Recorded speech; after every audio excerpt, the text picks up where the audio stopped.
Welcome back from Europe, Lee. Thank you, Savannah. Welcome back to Europe. No.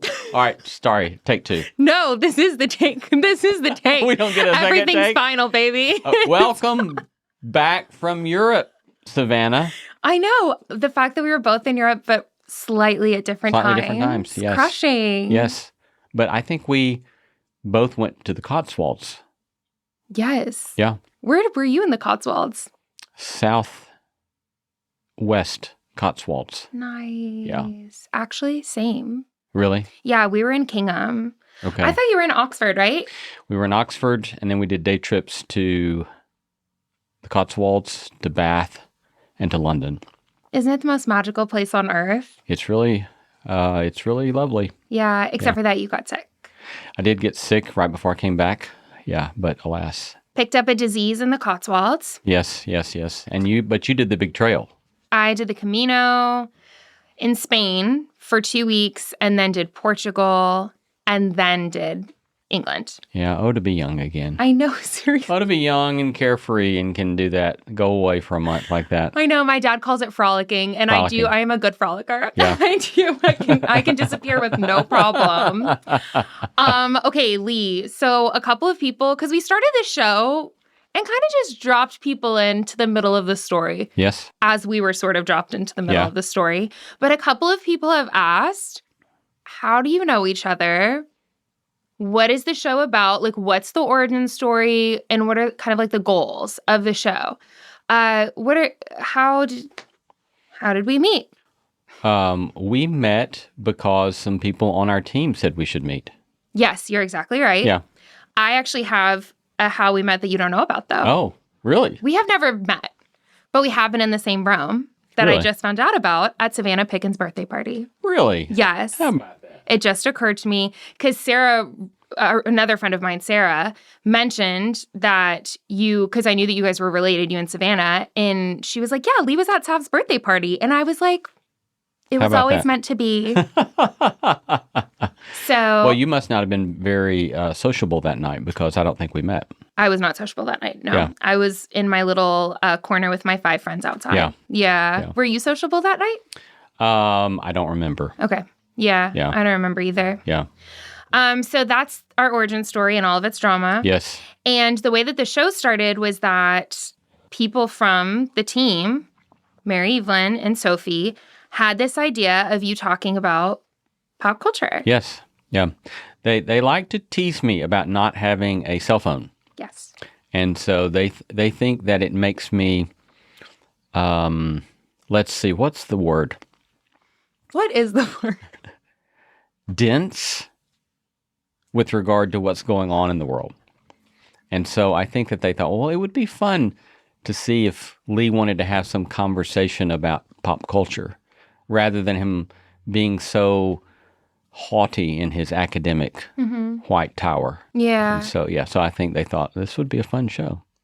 I feel that dense might be how they would describe it. I have no idea. I would say you're just kind of like jet lagged in this area. It's just like slightly behind the curve. Like me telling you that Taylor Swift got engaged, like I can't tell you how many people texted me saying, was that scripted? Like at least 5 people were like, no, Lee knew that Taylor Swift was engaged. I was like, no, he literally didn't know.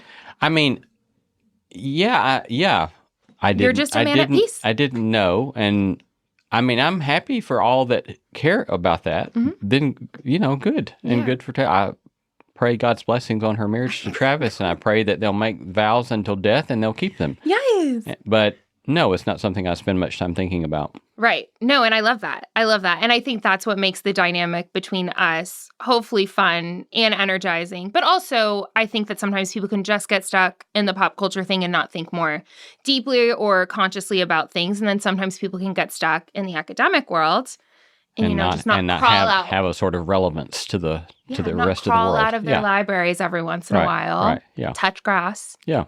Watch a show. Yeah. Enjoy their lives. I'm for both of those. So I feel like that's how the show got started. Yeah. And then we met after we had kind of already conceptualized the show. And then we were just like, hopefully we like each other. Yeah, that's right. And I like you. And I think so far, at least to this point, I think that we do. Same. I think so. Fingers crossed. I hope you won't screw it up. Fingers crossed.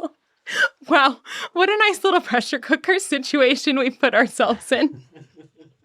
So there is very little drama to this origin story. It's more like One Direction. Do you know the band One Direction? I've heard of them. Okay, so they're not a thing anymore, but they were a thing back in the day, and they sort of just got like pieced together. That's what this is. Yeah. Like One Direction. Less of a Beatles situation, more of One Direction. Yeah. Yes. So on that note, let's start the show. Let's start the show.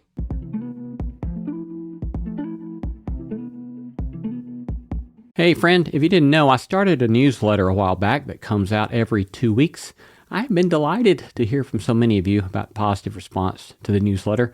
We call it the No Small Endeavor Notebook, where I riff on themes and topics related to our podcast, giving you additional material for thinking and doing in your own quest to make sense of what it might mean to live a good life. Join us by going now to nosmallendeavor.com and sign up there. Again, go to nosmallendeavor.com to sign up now for our free No Small Endeavor Notebook newsletter. I love the autumn. I just spent a weekend with a friend cutting and splitting firewood for the winter.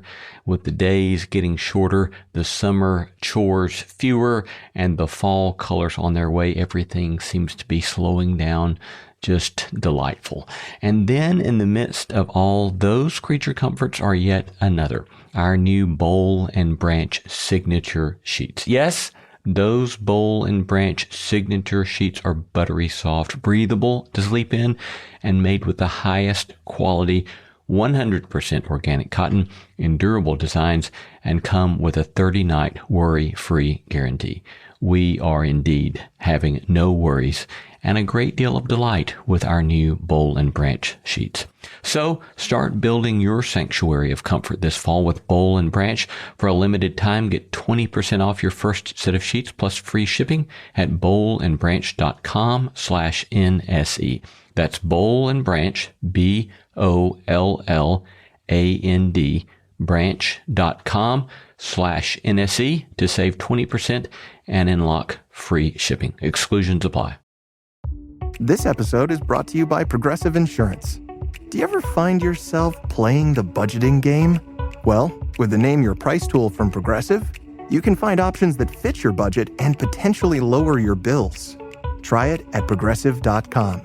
Progressive Casualty Insurance Company and Affiliates. Price and coverage match limited by state law. Not available in all states. Speaking of Taylor Swift, of Taylor Allison Swift and her engagement you did not know about, she just released a record called Life of a Showgirl. I have heard about that. Yes. Have you spent any time? I requested that you listen. You did request that I listen, and I spent about an hour or an hour and a half this very morning sitting on my front porch listening to Taylor Swift. Taylor Allison Swift. Taylor Yes. Allison Swift. And I love it. And that would mean that's the most time I've ever spent with Taylor Swift was this morning. Oh my gosh. Okay, genuine reaction. How did it feel? I enjoyed my experience. Okay. Yeah. Nice. Obviously, she's great at what she does, and catchy lyrics and catchy melodies and catchy arrangements. And yeah, it was fun. This is fascinating too, because you're coming in after she's already kind of been like this massive pop star. And a lot of people have been fans like since back in the day. As a result, she has this group of like fans called Swifties. Yeah, I know of them. Very serious fans, very bought into the lore. Like they want to know why she's writing these lyrics and what this background story is and stuff. And as a result, someone was actually telling me this morning that they think that Taylor Swift has received a lot of criticism on this record in particular because of overexposure, meaning she's just so famous that no matter what she does, somebody's going to hate on her. Someone's going to have something to say. Yeah. But I want to talk about what Christians have said. Okay. Like, I want to know why Christians are responding in certain ways, because it feels like Taylor Swift is very triggering to Christians. So let's talk about some of that. There is this conservative Christian influencer named Allie Beth Stuckey, very big online, has written a couple of books. And she released this video, and I want to read parts of the script. Christian moms, you've got to stop allowing your daughters to idolize Taylor Swift. Her lyrics, her clothing choices, her relation choices, her behavior, the ideas and identity, persona that she puts forth in no way aligns with the biblical values that we should be trying to cultivate in our Christian daughters. Then later on, she says, I just think she is a lost person doing lost people things, and we should be praying for her, not paying for her to continue to impact thousands and thousands of young women, including young Christian women with ideas that are unholy and unhealthy and will ultimately lead them down a path of destruction. How does that hit you? Well, I've spent as much time. I've spent less time with Miss Stuckey than I have with Miss Swift. Okay. And so I'm a little hesitant to speak about Miss Stuckey. Mm-hmm. But I think hearing that, I'm flashing back to when I was like 12 Okay. in Talladega, Alabama. Mm-hmm.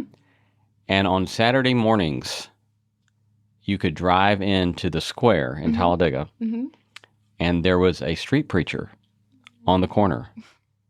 And he would stand out there with his Bible. I don't know if have you ever seen a street preacher? 1,000,000%. Yes. Really? Okay. Yes. So, I mean, he was the old school street preacher. Probably not old school versions, but I've seen people yelling at people on the streets. Yeah. Yeah. And so he would be out there with his Bible, waving his Bible in the air, and, raised voice and preaching. And, there's something on the one hand that's very admirable about that. Yep. Because it's like, you've got guts to say what you think in a way that at one level sets aside a sort of certain kind of pridefulness. Yeah. But on the other hand, it's like, it's a little cringy and preachy and moralistic, and it doesn't do much for me. And I don't know that it does much for the world. Yes. By the world, can you define that? What do you mean? I mean, like anybody. Okay. I mean, I just don't know what kind of... Lee, you're like, look around. It's like, yeah, I mean, it's like, I don't, but maybe, God always works in mysterious ways. Who am I to say? But my impression is that I just don't know how that's particularly helpful. Yes. And so I thought of that old school preacher when I heard you read that. It's like, it strikes me in a way of like, well, okay, I admire you saying what you think, and everybody's entitled to their opinion, but I'm not quite so sure. I guess I would just say that I spent enough decades of my life working through Christian moralistic finger wagging that I'm almost allergic to the stuff. That's a good way of putting it. And it's just like, that doesn't do anything for me. And I think it also, the people that think it does do something for them, I'm tempted to wonder whether it's more of a, and now I'm wandering into areas I really probably shouldn't wander into. Please do. Yeah. I mean, I feel like for those who do resonate with it, I'm wondering, well, is that just a way of fueling a sort of self-righteous moralism that further alienates one group from another group? Or is it really cultivating a sort of insightful, critical awareness of what's going on in the world? And I'm not so sure that it does. Okay, quickly, can you define for anyone who doesn't know moralism? Yeah, so moralism is like having a certain set of moral rules that you focus on without really asking the larger questions of why are these things important, and what kind of life are we being formed to live by keeping these rules. Rules are important, right?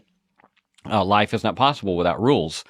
But legalism and moralism are close cousins, and that is that they focus upon a rule for the sake of the rule rather than the sake of the community that we're trying to establish, or the kind of people that we're trying to be, or the character that we're trying to form. Yes. Yeah.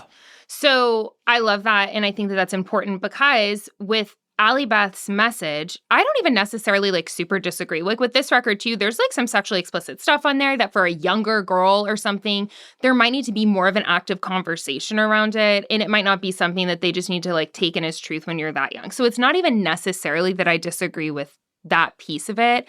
I think that for me, to your point, there is a delivery issue and maybe a messaging that furthers the secular and sacred divide, is what it's called sometimes in academic circles, where it's Christian moms, do not let your daughters be influenced by this secular artist. Like, she literally uses secular artists at one point in the video.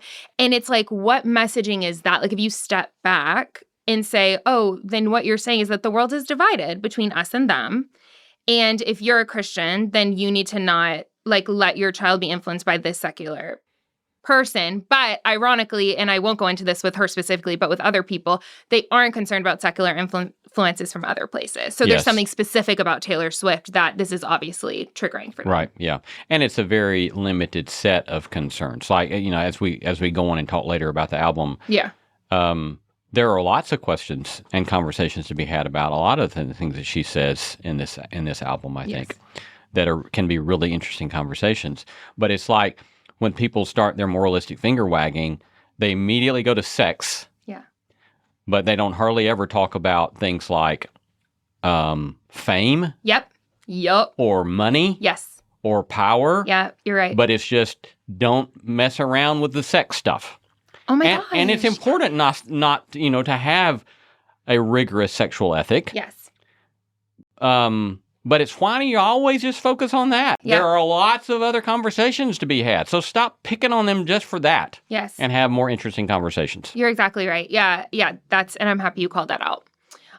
Okay, yeah, let's talk a little bit more about, like, kind of the broader, like, views of culture and all of that. But I also want to bring to, as an example with this, with how some Christians are responding to this.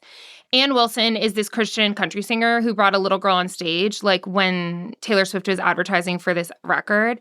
And this little girl had a sign in, like, bright letters that said, "In a Swiftie world, I'm a Jesus-loving Ann Wilson girl."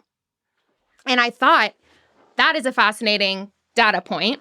Because, and we're going to go into this in a second when we talk about some culture stuff, but, like, what that is also saying is so much more than what the sign says. Yes. It is setting up, first of all, these two women against each other. Right. Fascinating.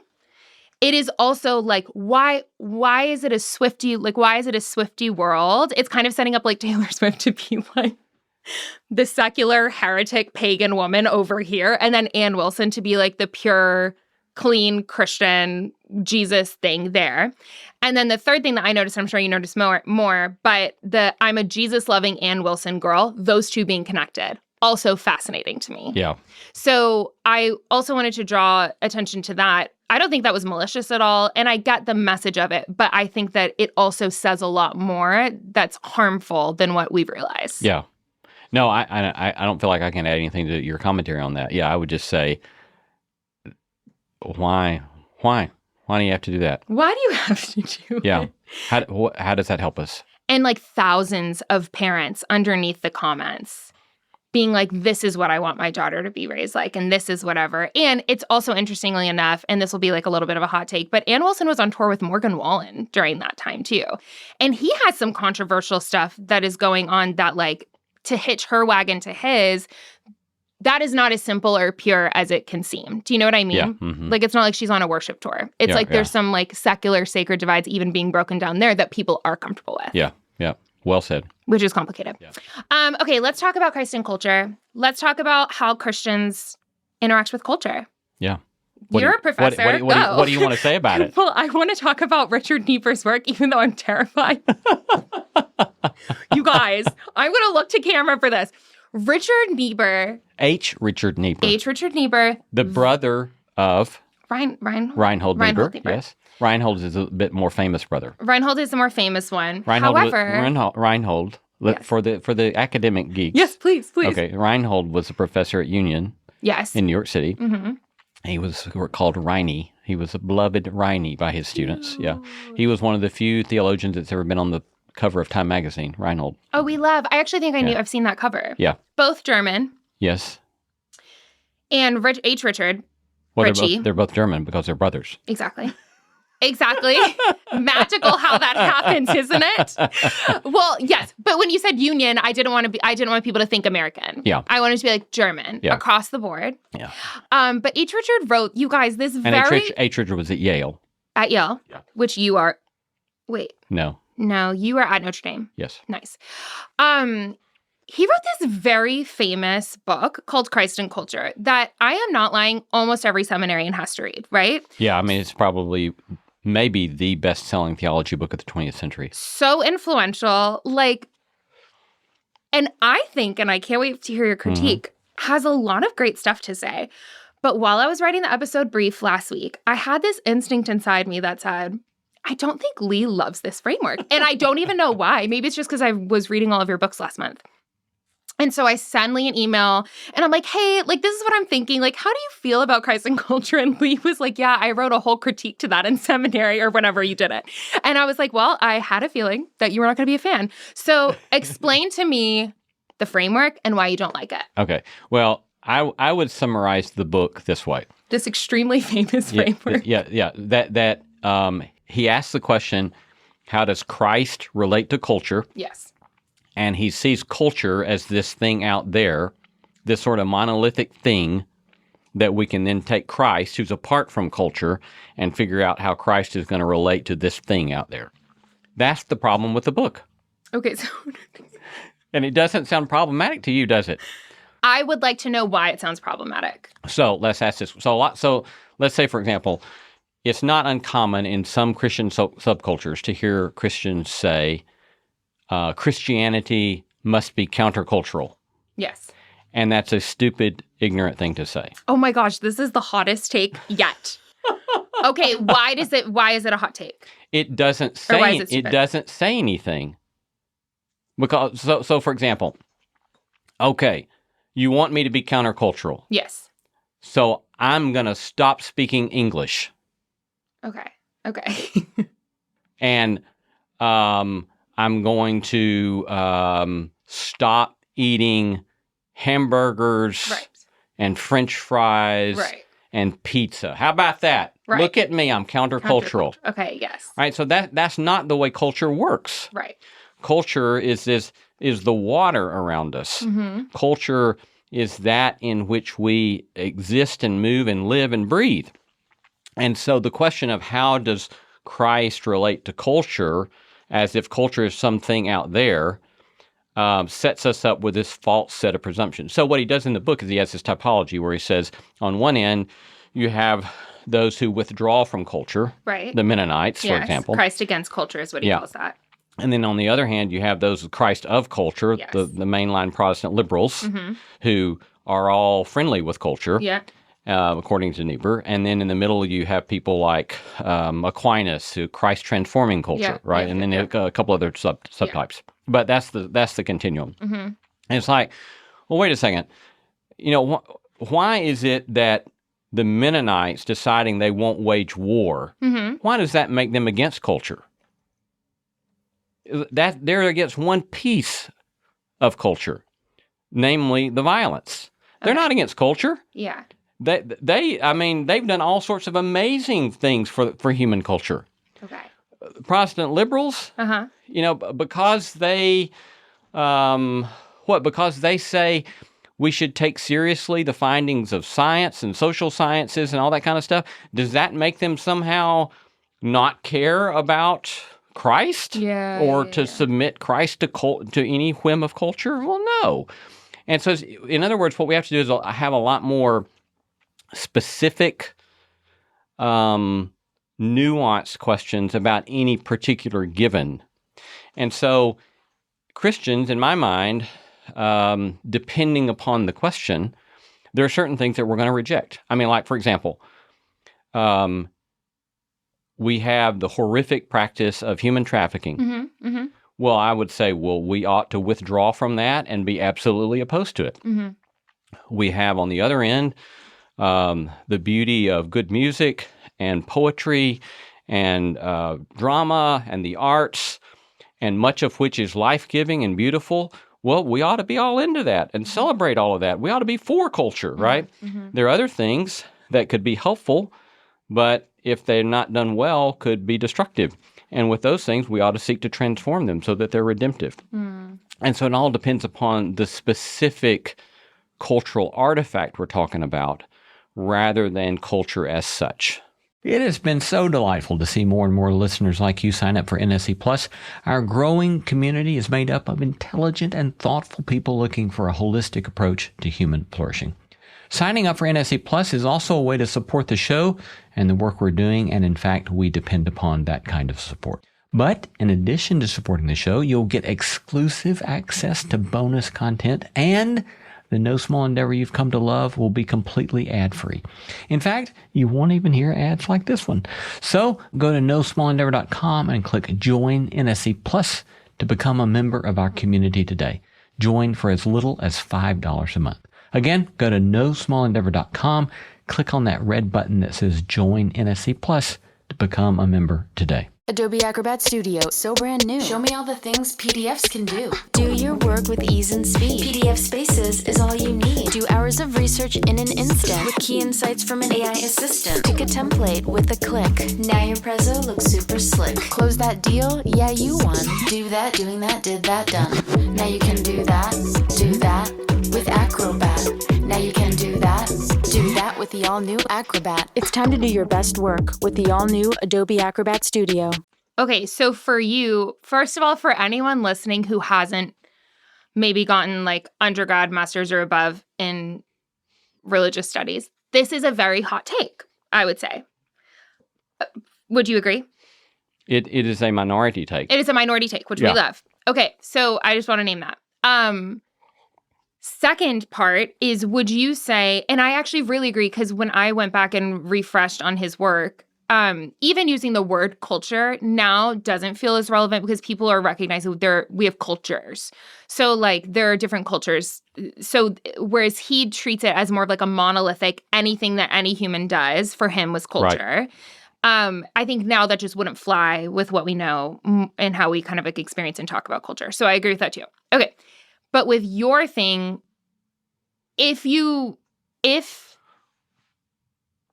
added the addendum of like Christ against this artifact of culture, Christ transforming this artifact of culture, like, is it just that language piece for you where it's more about the specificity, or do you disagree with the whole framework of how Christians interact with pieces of culture? Well, I think that, I mean, that would definitely change it, but then you don't have a typology, right? So a typology is trying to say there are people who, generally speaking, react to this question this way. Right. And it's like, that's not going to help anybody, because it's like, in practicalities, we all take everything on a case-by-case basis. Yes. Right? So the Mennonites or the Amish, they look like they've withdrawn from culture, but in fact what they've done is they've asked questions about, okay, do we want a telephone in our house? Right.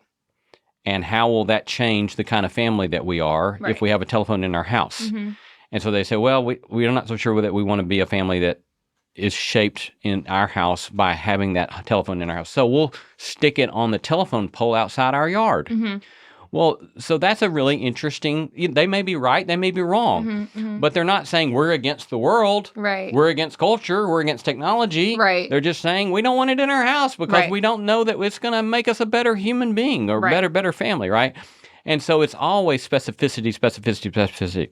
That if I think my general task is to be against culture, or my general task is always to be for culture, then it sets me up with a sort of approach that I just don't think is productive. Like an all or nothing purist approach. Right. Yes, that isn't helpful or practical in day-to-day life. Right. Because the truth is, going back to this Taylor Swift thing with like Allie Beth, for example, it's like she's against the sexual parts of Taylor Swift's record and her relationships, her lifestyle choices, as she names them here.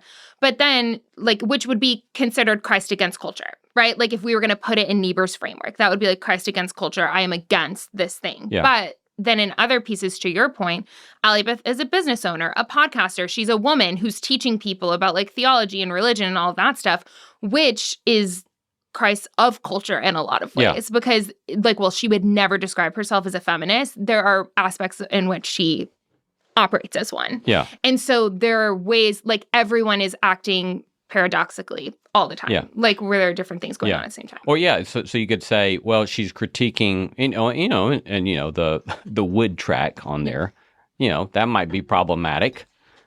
It's something. There's plenty in there that could be problematic. Yes. But, I didn't hear her do any critique of the really interesting questions in the album that get raised about what does celebrity do to you? Exactly. Yeah. And she's clearly trading in celebrity. Yes. I mean, she's a huge social media influencer, right? Yes. And so she's trading in celebrity. Yep. So why not say also, well, that's an interesting question that I need to be thinking about too. Yes. Right? Yeah. And so I think that if generally we'll say, let's take it on a case-by-case basis and ask specific conversations, have specific conversations, listen carefully to one another, and then have specific conversations, it makes it much more interesting. I love it. So rather than, quickly, and then we can talk about the album maybe, so rather than trying to find some place on that continuum where I think I am, I'm against culture, I'm for culture, I'm transforming culture, is just to say, take an ad hoc approach. Ad hoc, one at a time. And one of the ways I do this with my students when I talk about this kind of stuff is I say, look, think about partisan politics for a second. So I said, if you're like a ideological anti-big government person, and you go read the end of the book of Genesis, and Joseph gets sent down into slavery, what Joseph does to save the people of Israel is he sets in place a big government project of big taxation that saves the people, and he is celebrated in the story. Big government right there. If you're ideologically opposed to big government, you are opposed to this story at the end of the book of Genesis. And then what happens is that the mechanisms that Joseph puts in place then become the mechanism of big government that then oppresses and enslaves the people. Yeah. And so if you are ideologically in favor of big government, you've got a huge problem with the first part of the book of Exodus. And so it's much better, I think, to say, I'm not going to be ideologically committed to big government or small government. The question is, what kind of government and what's it doing? And those are much more interesting questions. So an ad hoc approach rather than an ideological kind of approach upon that kind of spectrum. That is really important to name. And the visual that came to mind for me was like a tasting menu at a fancy restaurant versus a la carte. And it's like when you do a tasting menu, you can't make adjustments to it. You can't, because at those fancy restaurants, they've got their stuff set, and whatever you're ordering, you're getting the whole thing no matter what. And when it comes to like cultural conversations and theological and ethical and philosophical, a lot of the times we want to do a tasting menu because it's easier. You're literally like, yep, like I believe in this person's framework or like Niebuhr's framework or blah, blah, blah, blah. And then you're just done and you don't have to think more deeply about it versus like an a la carte situation where it's like, oh, this, like depending on how hungry I am. Or depending on like what my budget is. And it's like being able to adapt. But the a la carte piece where it's like you can always adapt every time you go into a restaurant. And I think like what you're trying to say and what I actually really love, although what I like about Niebuhr's framework is that it helps me identify how people are engaging culturally. Like sometimes it's helpful for me to be like, oh, okay, they see culture as something to be waged war against. Yeah. Or they see culture as something to coddle or pander to. And by culture, I mean, in your language, a cultural artifact. So like they see this cultural artifact as something to be rejected fully. And I think that his framework at least was an introductory, helpful tool for me. But I think that what you're saying is this a la carte piece, and I really like that idea. Yeah. It's more complicated and time consuming, but most good things well, are. I do think though that if we'll force ourselves to do these little mental tricks to say, oh, they're opposed to that cultural artifact, it allows you to see things you wouldn't see otherwise, right? Because you can say, oh, they're not opposed to culture as such. They're just opposed to this little particular piece. And there may be all sorts of other things in the culture that they're blind to, oblivious to, that they've bought hook, line, and sinker. Yeah.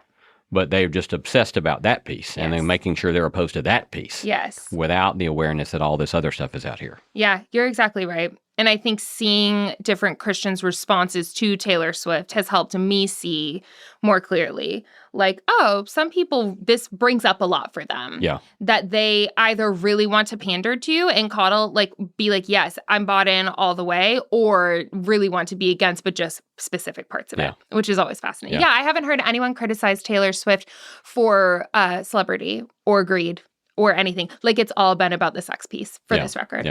Yeah. Very worth noting. Okay, well, that being said, we're not Christ against cultural artifacts. We're wanting to dive in and talk about some Taylor Swift stuff. So you listened this morning. Yes. You gave me 4 songs that you potentially want to discuss.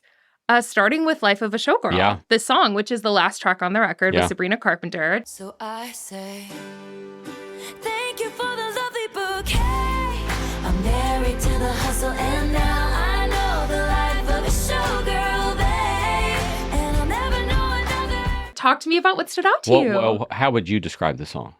The song with Sabrina. Yeah. To me, first of all, I love Sabrina Carpenter. I do want to say neither of us are Swifties. I probably know more about Taylor Swift than you do, but like, I'm not a diehard. So I want to come into this conversation respectfully to the Swiftie world and say we're going to miss some stuff.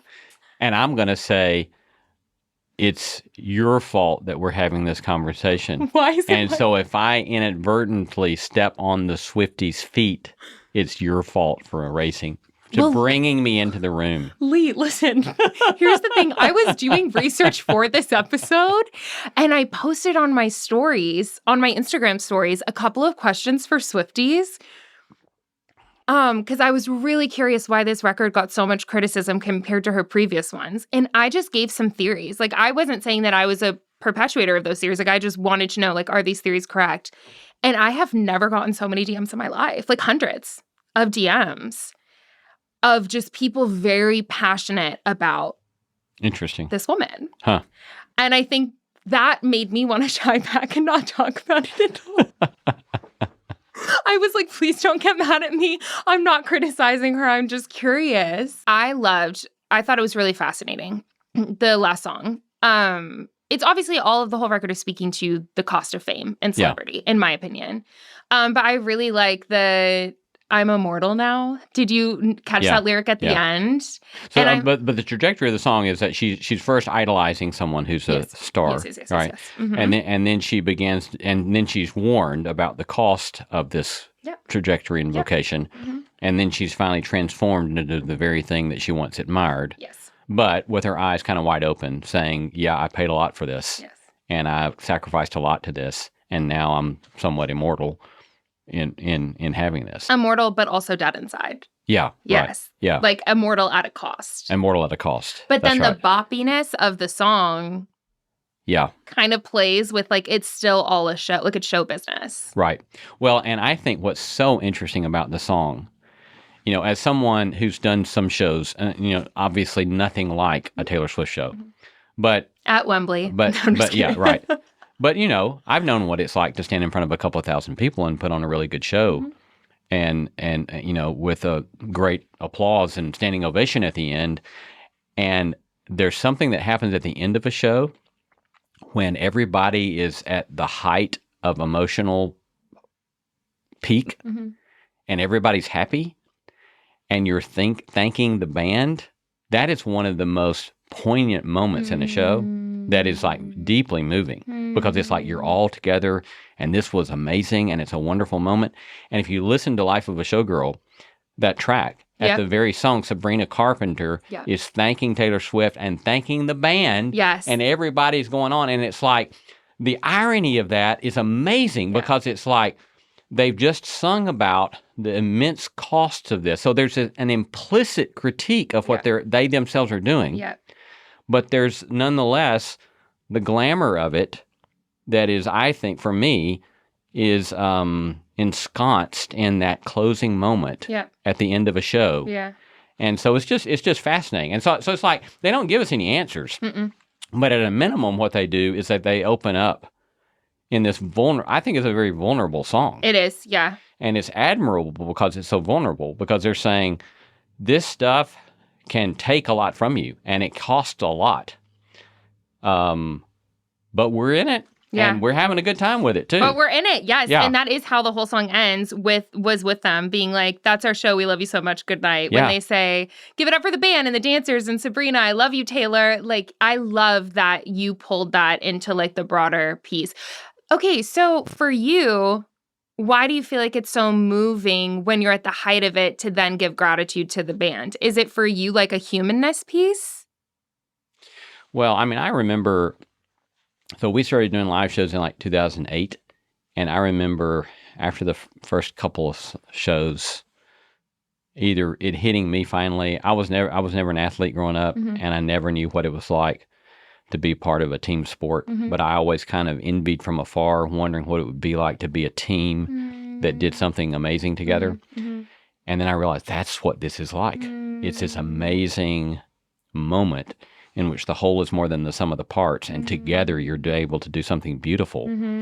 And so that's what always captures me in that moment. It's not so much the individual as is this was something beautiful that we did as a group. Which I think is what's best about the arts, right? Agreed. Yes. There's something really beautiful about it. But at the same time, it's inseparable from the lure and the potential idolatry of celebrity of whatever scale, right? Of your 50 Instagram followers or your millions of Instagram followers or having the most successful tour in the history of humankind with the Eras Tour, right? And so it's all a continuum of very small to vast scale. But it's the same sort of set of human temptations and problems of how do we navigate that kind of gaze or that kind of desire for attention or desire for people to listen to us. Yeah, and still say human somewhere inside, which I don't even know if it would be possible at her level. Yeah. Like, I don't know how you would... but maybe she does. I don't know. I don't understand judgment on her. No, not at all. But I think just, like, the fact that, like, I think about this a lot. I have some friends who are, like, in the Christian music world, but, like, big in the Christian music world. And even they, like, when we're out for coffee, are always getting stopped. And when I think about, like, being in the, like, not Christian music world, like how much like bigger that level of fame can be. And it's like, I can't imagine the loneliness of not being able to say, I want to go to Whole Foods and get groceries. Like, and you can't do it because there's like this isolation piece. And obviously like people on some way like want it or whatever. And then there's like a benefit as well. But I think like for me, the pieces that keep me human in some ways are like my ability to go out and be among other humans and not be like stared at like a spectacle. Yeah. Do you know what I'm saying? Yeah. I think that would be hard. Yeah, me too. Yeah. Yeah. And Sabrina, I love that she brought Sabrina. So I don't know if you know the backstory, but Sabrina went out on her Eras tour with her. Oh, no. I didn't. Yeah, she opened up. And so I love that they brought that back together. Yeah. And I really like that, the gratitude piece. I did not catch that. Yeah. Okay, let's talk about Fate of Ophelia, which is the first song on the record. Yeah.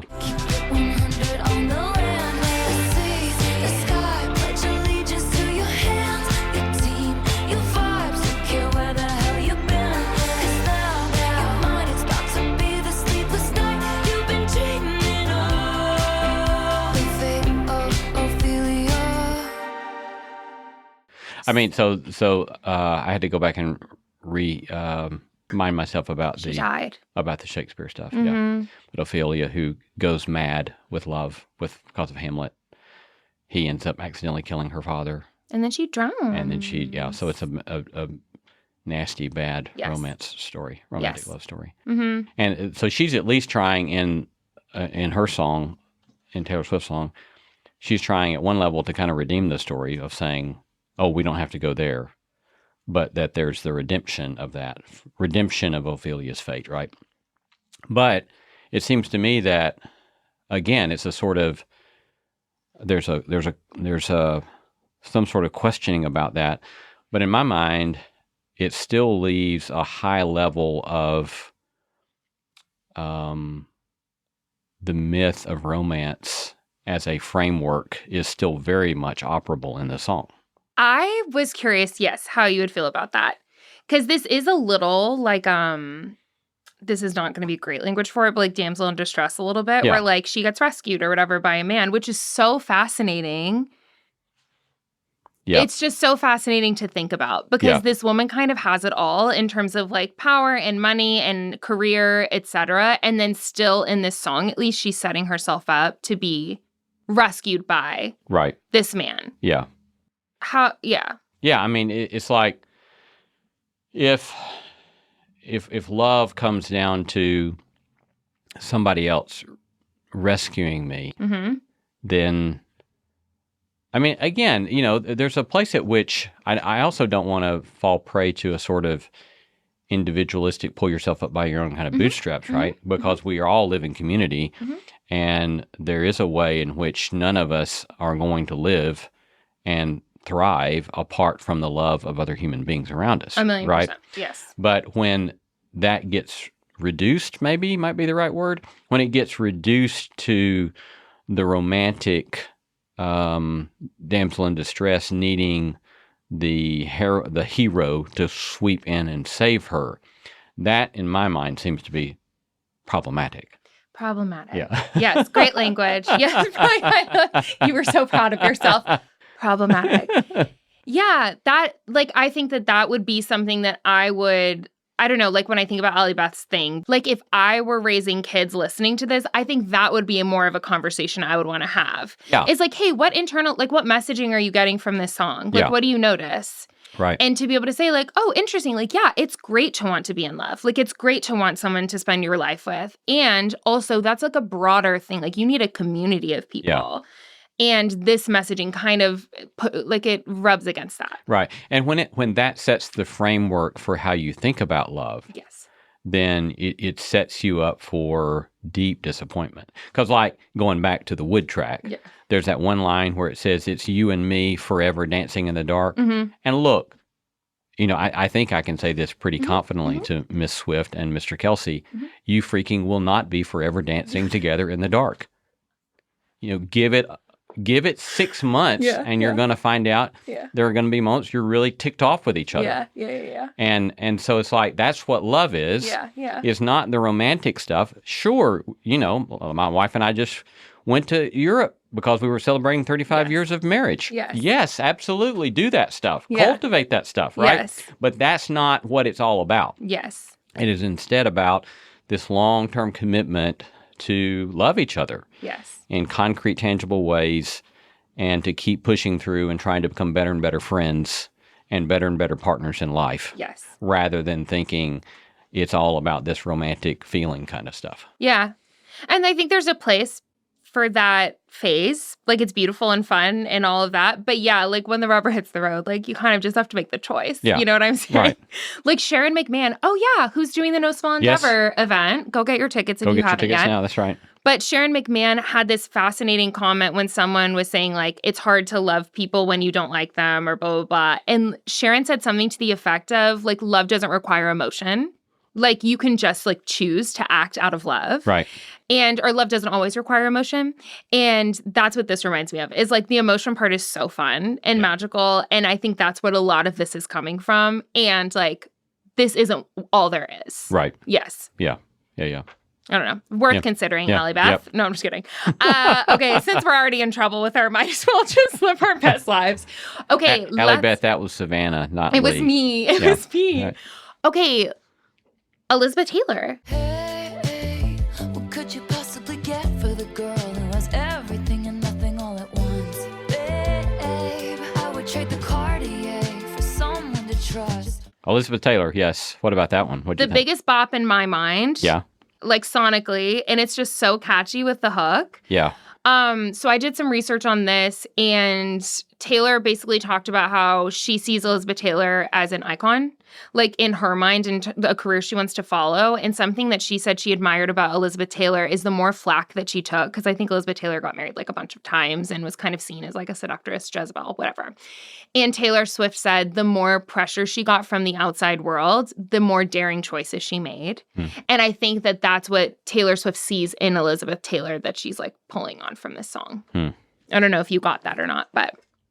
Yeah, I mean, I guess what I kind of saw in it was just this question of what does it mean to maintain some sort of authenticity when everything about you is performance? Yeah.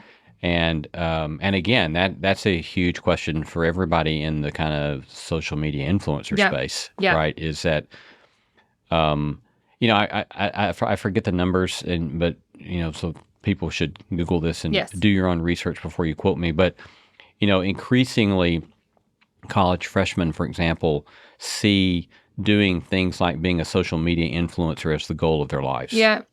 And it's like, oh man, why have we set that as what it means to be human now? And that's a question that we really ought to be paying a lot of attention to. Yeah. And so in some ways, Taylor Swift's giving us the opportunity to ask that question. Because I read some sort of article in Vanity Fair where they quote her saying, quote Taylor Swift saying about the album. She said, quote, "I would say it's everything that was going on behind the curtain."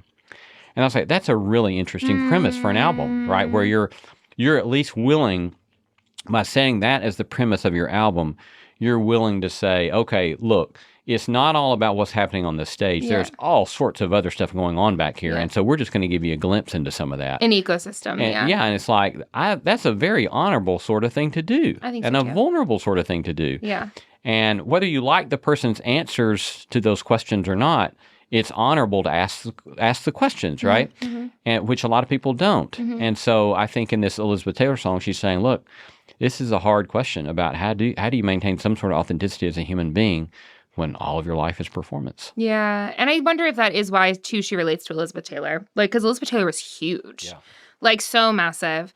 I really like the line, too, the "you're only as hot as your last hit." Yeah. That's so good. And it shows, to your point, of like the social media world and just like a lot of times being a celebrity. It's like you're always on the hamster wheel. Yeah. You're only as hot as your last hit, and that pressure to keep going and to keep things getting bigger, especially with Taylor Swift coming off of the Eras tour, biggest, like, highest grossing tour ever in history. Like, how do you top that? Yeah. You can't. Right. So yeah, that pressure is huge there. Yeah. Love it. Okay. Last song we want to talk about. Ruin the Friendship. It's the most emo song on the record. And it was not an invitation. Should have kissed you anyway. Should have kissed you anyway. And it was not convenient. No, but your girlfriend was away. Should have kissed you anyway. Yeah, were you surprised I put that one on the list to talk about? I was actually surprised. I was, but then I was like, no, because this feels the most probably vulnerable or honest on the record. Yeah. To me.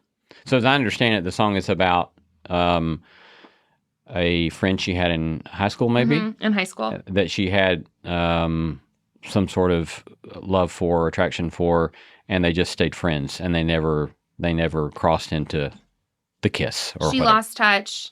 He died. And he dies, yeah. Yeah. Right. And so then she's saying, why didn't I ruin the friendship? That is, why didn't I lean on into the relationship? Yeah. Mm-hmm. So, I mean, you know, that's a fascinating, but I think the reason that caught me so much is that this summer I went back to Talladega for my high school reunion. Mm. And I don't even tell you how many years it was. It was a lot. And so one person that I wanted to reconnect with was a friend of mine that I had a big crush on for years. Mm. And I got back and I asked somebody about her, and they said she just died. And of very early, young onset Alzheimer's. Mm. And I just couldn't believe it. Mm. And so I happened to have my yearbook, and I found this really, really sweet note from her to me.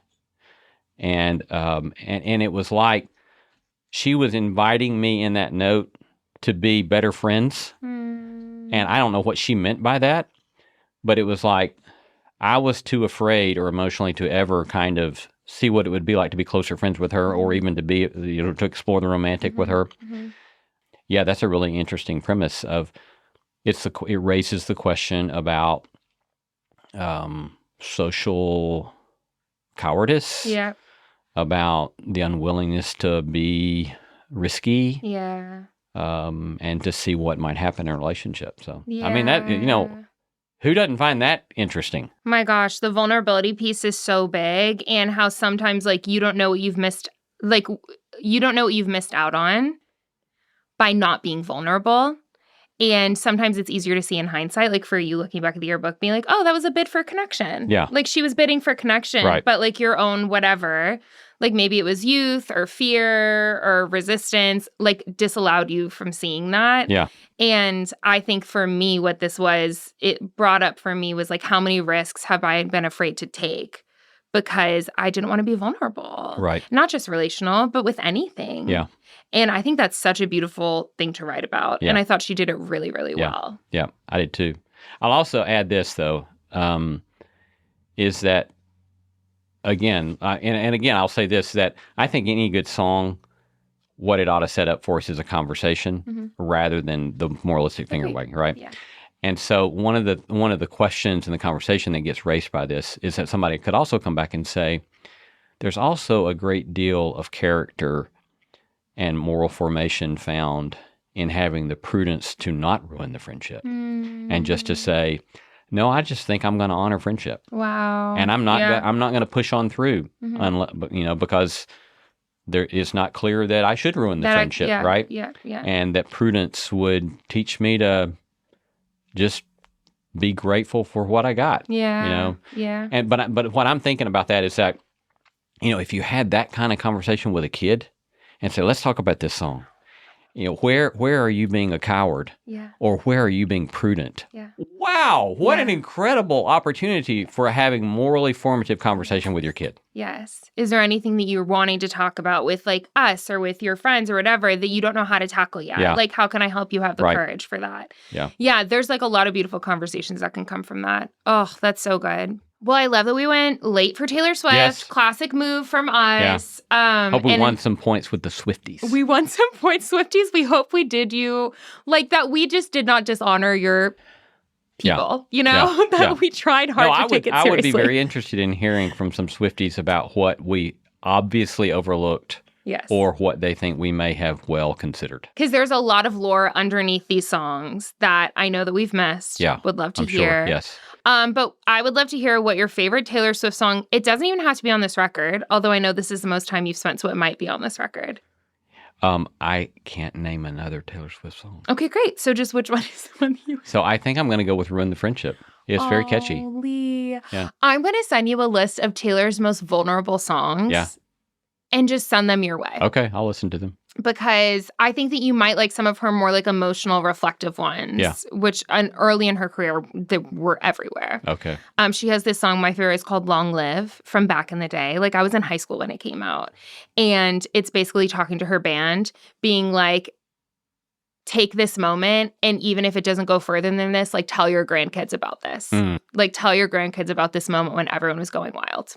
Which I really love. That's you would pretty love. Sweet, yeah. Yeah, you would love. Yeah. Well, happy Swiftie Day. Happy Swiftie Day.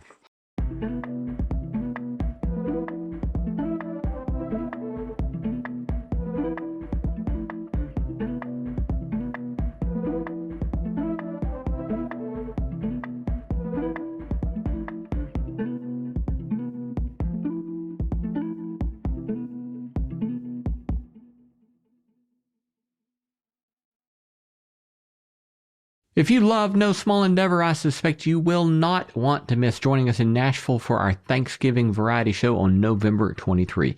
This year, we'll be joined by Sharon McMahon, #1 New York Times bestselling author and podcaster. Sharon is a longtime government and law educator who became known as America's government teacher during the 2020 election when she went viral for breaking down complex topics with a steadfast commitment to the facts. It'll be a night of thoughtful conversation, moving music, and a room full of folks all in pursuit of no small endeavor. This year it's at the beautiful Skirmerhorn Symphony Center here in Nashville. We'll be joined by the Choir Room, Grammy award-winning artist Allison Russell, and a full band for an amazing night you will not want to miss. Mark your calendars for November 23, and don't wait. Go get your tickets now at the link in the show notes or at nosmallendeavor.com/events.